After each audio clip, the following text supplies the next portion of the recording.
તારીખ 23/3/2025 રવિવાર।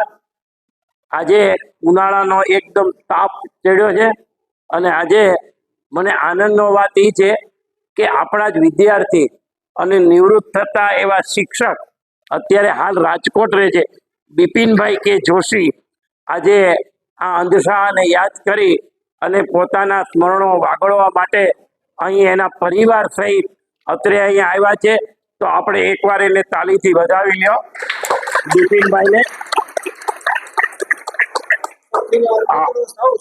બીજું એ કે 2-3 વર્ષે આપણને યાદ કરે છે એ ઉપરા ઉપરી 2-3 વખત આવે છે, પણ મારી ઈચ્છા એવી છે કે બિપિનભાઈ અહીંથી વિદ્યાર્થી તરીકે થઈ અને શિક્ષક તરીકે નિવૃત્તિ લીધી, એમ આ વિદ્યાર્થીઓ જે બેઠા છે એમાંથી તમે કોઈ રેલવેમાં, કોઈ શિક્ષકમાં, કોઈ બેંકમાં, કોઈ બીજા વસ્તુમાં એવી રીતે તમે જાઓ અને આવી રીતે ફંક્શન કરો તો મને વિશેષ આનંદ થશે।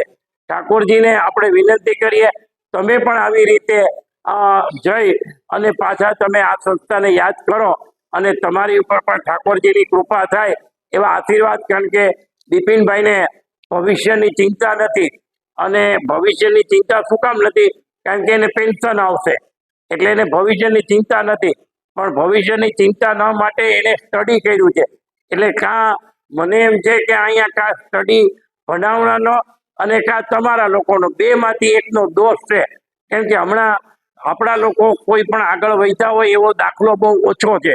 એટલે બંનેને હું કહું છું કે તમે સરખા ભણવા માટેનો પ્રયત્ન કરો, તમારું ભવિષ્ય સુધરશે અને તમે ભવિષ્યમાં તમારા પગ પર રહી શકો એવો તમે પ્રયત્ન કરો। શિક્ષકો બરોબર ભલે ને અશ્વિનભાઈ મારી બાજુમાં જ ઊભા છો, સાહેબો પણ બધાય છે, પણ એમાં કંઈ આપણને સરસ રીતે સચડાવતા ન હોય તો એને તમે કહો કે ભાઈ અમને આ શીખવું છે તે શીખવું છે, એવું તમે કહીને તમે આગળ વધો। સાહેબોને તો પગાર મળતો હોય એ થોડું એનું બરોબર છે, એનું મહેનતાણું છે એનું આપતા હોય, પણ તમારે શીખવું એ તમારી ફરજ છે। તો પુનઃ મારી વિનંતી છે કે તમે સાહેબને લેફ્ટ રાઈટ લેવડાવો તો જ તમે કંઈક શીખી શકશો। મને બરોબર યાદ છે કે સાહેબ હતા ત્યારે કાકુભાઈ હતા, બરોબર ને? કાકુભાઈ આગળ એ લોકો શીખતા હતા અને કાકુભાઈને રિમાઇન્ડર મારતા હતા અને કાકુભાઈ ફરિયાદ કરતા હતા વિદ્યાર્થીને, પણ મને આજ સુધીમાં કોઈ વિદ્યાર્થીએ ફરિયાદ કરી કે અમને નથી ભણાવતા, એવું નથી આવડતું, બરોબર? તો થોડુંક તમે પણ ધ્યાન રાખો તો તમારું ભવિષ્ય ઉજળું થશે। વિશેષ નથી કહેતો, તમે લોકો ખૂબ જ શાંત સરળ રીતે બધા રહ્યો છો, પણ કંઈક આગળ વધો એવી મારી મનની ઈચ્છા હોય છે, એવી રીતે તમે આગળ। તો આજે ભવિષ્ય 4-5 વાર બોલ્યો તો આપણે ભવિષ્યભાઈને જ ઊભા કરીએ, એનું સ્વાગત ભવિષ્યભાઈ કરશે, વર્તમાન નહીં ભવિષ્ય પર કરશે, બરોબર? અને ભવિષ્ય વિશે જ હું બોલ્યો છું, બરોબર? ભવિષ્યભાઈ અત્રે બિપિનભાઈનું અને અશ્વિનભાઈ પણ બાજુમાં જ ઊભા છે, આપણા સેલડિયા સાહેબ પણ બાજુમાં જ ઊભા છે। તો પુનઃ આપણે એને હાર્દિક સ્વાગત કરતા એક આપણે ગૌરવની લાગણી અનુભવું છું।